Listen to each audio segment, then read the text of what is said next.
দাদু ভোটটা কিন্তু আমাদেরকে দিও, এবার প্রচুর উন্নয়ন করব।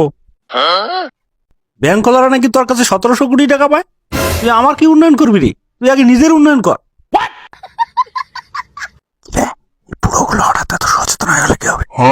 বাস আর যাই বলেন, বুড়ো বললেন না, এদের গায়ে কিন্তু সেটা ভাঙা চোর। আরে দাদু টাকা দিয়ে দেবো তো, টাকাও দেবো, উন্নয়নও করবো। তুই এমপি হলে সর্বসাকুল্যে বেতন পাবি 1.5 লাখের মতো।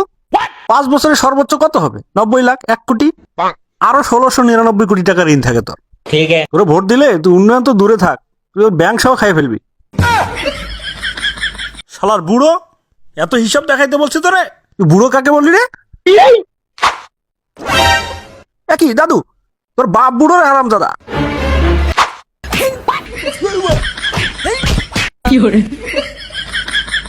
ঋণগ্রস্ত ভিখারি কোথাকার, তুই আসছিস আমার উন্নয়ন করতে?